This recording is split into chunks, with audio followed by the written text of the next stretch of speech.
루이스 엘리케 파리 생제르맹 감독이 한국인 미드필더 잔류를 전격 희망한 가운데 이강인은 해당 제안을 마다하고 이적을 추진하고 있으며 올여름 나폴리의 자코모 라스파도리, 아틀란타의 아데몰라, 루크먼 등 이선 요원 보강에 총력을 기울이는 아틀레티코 마드리드의 완벽한 영입이 될 수 있다는 분석이 나오며 화제입니다.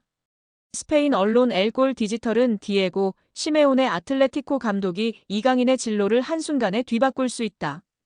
아틀레티코 마드리드는 이번 여름 공격진 강화를 1순위로 꾀하고 있으며 이강인은 라스파도리와 루크먼의 완벽한 대안이 될 수 있다고 전했습니다. 카를로스 부세로 아틀레티코 단장은 이적 시장 종료까지 약 3주가 남은 상황에서 전방 개편에 사활을 걸고 있는데요. 올여름 네덜란드 에레디비시 정상급 센터백 다비드 한츠코와 라이트백 마르크 푸빌, 레프트백 마테오 루제리, 골키퍼 후안, 무소를 품에 안아 뎁스를 큰 폭으로 두껍게 쌓은 후방보다 1선, 2선 역량 강화에 초점을 맞추고 있습니다. 이 탓에 최근 몇 주간 지난 시즌 세리에 A에서 26경기 6골 1도움을 챙긴 윙어 겸 공격형 미드필더 라스파도리와 31경기 15골 5도움을 몰아친 세컨드 스트라이커 루크먼과 강하게 연결됐습니다.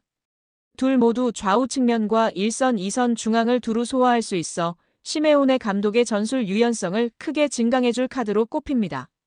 이강인은 올해 쿼드러플을 달성한 PSG에서 총 7개 포지션을 오가는 다목적 로테이션 멤버로 적지 않은 역할을 수행했습니다.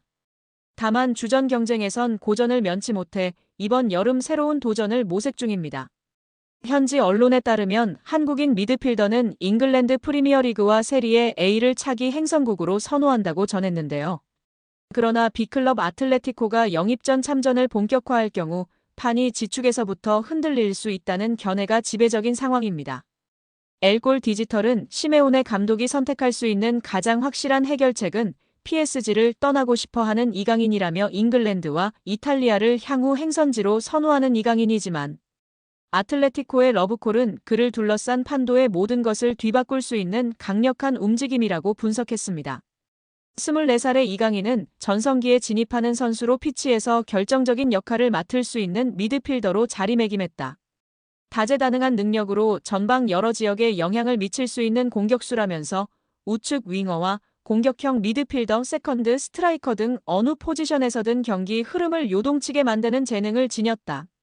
아틀레티코 마드리드를 매료시킬 확률이 높은 자원으로 선수 본인도 올여름 거취에 변화를 주길 바라고 있다. 아울러 최상위 클럽에서 커리어를 이어가려는 목표까지 품고 있다며 라리가 복귀 가능성이 적지 않다는 점을 분명히 했습니다. 스페인 유력지 마르카에 따르면 PSG 엘리케 감독은 최근 이강인 잔류를 구단 측에 요청했습니다. 뿌리치기 어려운 거액의 이적료 제한이 아니라면 한국인 미드필더의 매각 가능성을 완전히 차단한 것으로 알려졌습니다. 매체는 맨체스터 유나이티드와 나폴리가 이강인을 향한 관심을 표명했지만 아직까지 구체적인 영입 제안은 없었다면서 이강인은 더 많은 출전 시간을 원한다. 지난 1월 흡이차 크바라츠헬리아 영입 이후 기용 빈도가 급감한 PSG에서 생활을 마감하려는 안을 배제하지 않는 이유라며 선수와 구단 간 의중이 팽팽한 대립각을 형성하고 있다고 보도했습니다. 실제 지난 PSG 이적 당시에도 아틀레티코 마드리드가 이강인 선수 영입을 관심 있어 했고 협상에 진척이 있었으나 막판 PSG의 적극적인 영입에 마음을 바꿨다고 전해지고 있는데요. 이번에는 아틀레티코 마드리드가 다시금 이강인 영입에 성공할 수 있을까요? 이강인이 유럽클럽 랭킹 4위 파리 생제르맹이라는 현재 소속팀 수준에 만족하지 않을 정도로 한층 성장할 수 있다는 극찬을 받았습니다. 스페인 일간지 디아리오 아스는 1월 31일 프랑스 PSG는 네이마르와 리오넬 메시를 떠나보낸 대신 이강인한테 2200만 유로 약 318억 원을 투자했다. 그러나 이강인은 여기서 만족하지 않고 한 단계 더 도약하기를 열망한다며 보도했습니다. 스페인 4대 스포츠 신문 중 하나인 디아리오 아스는 당장은 아닐지라도 때가 되면 더 나은 팀에 합류할 만큼 발전할 것이라 짐작하는 관계자가 있다며 소개했는데요. 현재 유럽축구연맹 클럽 랭킹 1에서 3위는 맨체스터 시티, 바이에른 뮌헨, 레알 마드리드입니다. 디아리오 아스는 이강인이 PSG를 전성기 마지막 팀으로 여기고 계속 남을 가능성에 베팅하는 것은 도박이다. 킬리안 음바페가 2024년 여름 이적 시장을 통해 떠난다면 또 다른 거대한 축구 선수가 필요한 이유라고 분석했습니다. 이강인은 2011년 발렌시아 유소년팀 입단을 시작으로 2021에서 2023년 마요르카까지 10에서 22살을 유럽축구연맹 리그랭킹 1에서 2위 스페인에서 보냈습니다. 지난 시즌 마요르카에서는 유럽 5대 리그를 통틀어 네 번째로 많은 드리블 성공을 기록했습니다. 이강인은 지난 시즌 스페인 1부 리그에서 돌파 성공 횟수 2위, 드리블 유효 비율 5위였으며 현재 프랑스 리그에서는 경기당 승점 획득 2위, 90분당 도움 기대값 7위인 상황입니다. 새 시즌 거취를 두고 다양한 이적설이 제기되고 있는 이강인 선수가 지난 시즌 유럽 5대 리그 전체 선수 중 최고 수준의 빅찬스 메이킹 기록을 달성했습니다. 잉글랜드 프리미어리그, 이탈리아 세리에 A 등 유럽 주요 리그의 영입 제한을 받고 있는 이유이기도 합니다. 유럽 축구 통계 매체 후스코어드닷컴은 지난 시즌 유럽 5대 리그 잉글랜드, 스페인, 이탈리아, 독일, 프랑스 선수들 중 90분당 결정적인 득점 기회를 만든 평균 기록 순위를 발표했습니다. 리그에서 한 시즌 동안 1,500분 이상 출전한 선수들이 대상이었습니다. 이강인 선수는 경기당 0.86개의 빅찬스를 기록하여 유럽 5대 리그 전체 선수 중 5위에 올랐습니다. 이강인 선수에 앞서 마이클 올리세 선수가 경기당 평균 1.23개로 가장 많았고 부카요 사카 선수가 1.09개, 라얀 셰르키 선수가 0.97개, 라민 야말 선수는 0.88개였습니다. 이강인 선수는 지난 시즌 프랑스 리그앙 30경기에 출전하여 1,669분을 뛰며 6골 6도움을 기록했습니다. 패스 성공률은 92%에 달했고 기회 창출은 경기당 3.08개였는데 이 중 빅찬스로 이어진 패스는 경기당 0.86개였습니다. 유럽 5대 리그를 통틀어 최고 수준의 기록입니다. 많은 출전 시간을 보장받지는 못했지만 출전 기회가 주어질 때마다 뛰어난 패스로 동료들에게 결정적인 기회들을 자주 만들었다는 의미입니다. 이강인 선수의 창의성이나 패스 능력이 유럽 5대 리그에서도 최고 수준임을 증명하는 기록입니다. 이탈리아 신문 가제타 델로 스포르트는 이강인 특집 기사를 보도했다. 매체는 뉴 슈퍼 히어로라는 영상을 통해 리얼리티쇼 스타에서 발렌시아 신성까지 라며 그가 걸어온 길을 조명했습니다. 가제타 델로 스포르트는 동양에서는 그동안 최고 수준의 스타가 탄생하길 애타게 기다렸다. 물론 전성기에 도달하고 있는 토트넘 호스퍼 손흥민이 있다. 하지만 이를 능가할 정도로 눈부시고 아름다운 축구 센스를 가진 사람이 있다. 바로 이강인이다. 이적료 8천만 유로의 숙명을 짊어질 선수다. 괴물이라고 기대감을 드러냈습니다. 이어 이강인의 어린 시절을 되돌아봤는데요. 매체는 위대한 태권도 사범의 아들의 전설을 6살 때 시작됐다. 미래 축구 선수를 꿈꾸는 쇼 프로그램에 출연했다. 10살 때 스페인으로 건너갔다고 전했습니다. 이강인의 특징에 관해서도 꿰뚫고 있었습니다. 가제타 델로 스포르트는 10번의 최적화된 선수다. 드리블을 하며 치고 나갈 때 공이 마치 그의 왼발이 붙어있는 것 같다. 자신의 동료를 향한 기회 창출에 능하다. 빼앗긴 공을 되찾아오려는 수비도 주목해야 한다. 이 정도 능력을 가진 선수 중에 드문 모습이라며 공수양면 갖췄다고 호평했습니다. 또 매체는 날개, 하프 포지션에서 공간이 생기면 파고드는 힘을 발휘한다. 맨체스터 시티 소속이자 포르투갈 미드필더 베르나르도 실바와 비슷하다고 주장했습니다.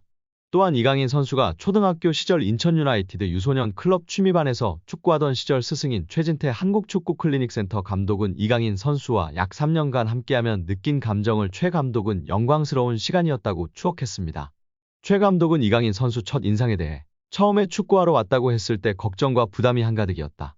다른 선수들과 이미 몇 수 이상 실력차가 존재했다며 내가 가르칠 만한 선수가 아니었고 강인이 선수 생활을 망칠까봐 걱정도 됐다고 고백했습니다. 이강인 선수 부모님이 최 감독의 흔들리는 마음을 잡았습니다. 최 감독은 이강인 선수의 어머님이 강인이 맡기려고 찾아온 거다.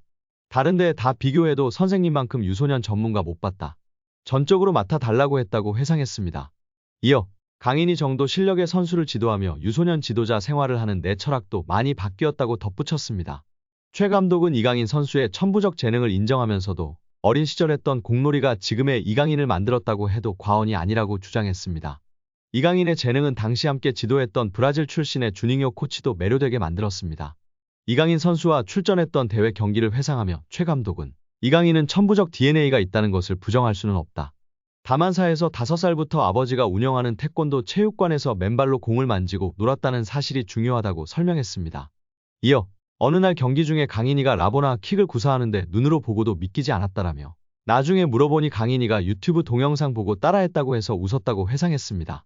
최 감독은 당시 함께했던 주닝요 코치도 이강인 선수는 같은 나이대에 세계적으로도 손꼽히는 재능이다며 엄지를 치켜세웠다라며 외국인 코치들은 자국 노하우와 기술을 전수해주려 하지 않는 특징이 있는데 당시 강인이 재능에 매료된 주닝요 코치는 강인이에게 하나라도 더 알려주기 위해 노력했다고 말했습니다. 이강인 선수와 출전했던 대회를 회상하며 강인이는 타팀에서 2명 이상이 전담 마크를 해도 쉽게 제치고 마음만 먹으면 골을 넣을 수 있는 기술이 있었다라면서도 골 넣는 재미만 아는 아이들은 실력이 거기서 정체되거나 금방 흥미를 잃는다고 말했습니다. 이어 강인이에게 강인아 너 혼자 해도 되는데 친구들도 있다는 것을 기억하자. 함께 나누는 축구를 하면 11명이 한 팀이 돼서 더 즐거운 축구할 수 있다. 강인이 혼자 몇 골 넣을 수 있다는 것을 아는데 친구들도 골 넣는 기분을 공유하면 좋지 않겠니라고 설득했다고 기억을 떠올렸습니다. 또 같은 목적으로 팀의 주축이었던 강인이에게 수비수 역할을 부여했고 심지어 프리킥 외에 슛 금지 같은 지시도 했다라며 당시 성적을 중시했다면 이런 지시는 있을 수 없었다고 말했습니다.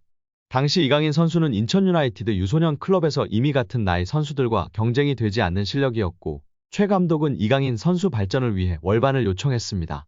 최 감독은 당시 강인이 실력은 한두 살 위에 형들과 붙어도 전혀 밀리지 않아서 월반을 추천했는데 우리나라 체육계 시스템으로는 받아들이기 힘들었을 것이라며 스페인에서도 충분히 통할 실력이었지만 그렇게 급하게 떠났어야 했던 이유도 있다고 안타까워했습니다. 당시 최 감독은 인천 유나이티드 유소년 클럽 취미반을 담당하고 있었습니다. 취미반은 초등학교 3학년까지 운영하며 4학년에 진학하면 자연스레 육성반으로 옮깁니다. 최 감독은 우리나라는 육성반부터 성적의 압박에 시달린다고 전했습니다. 헌데 월반에서도 이강인 선수 활약이 두드러지자 팀 내부에서 마찰이 있었고 이는 최 감독에게 아직도 큰 상처로 남아 있습니다. 최 감독은 강인이의 월반을 두고 다른 학부모와 구단 내부에서 갈등이 있었다. 이는 강인이 부모님에게도 큰 상처였을 것이다. 이때 유학을 생각했던 것 같다라며 당시 논란이 없었어도 강인이는 유학길에 올랐어야 했고 오를 수 있었다. 다만 마음 편하게 보내지 못한 것 같아 미안하다고 후회했습니다.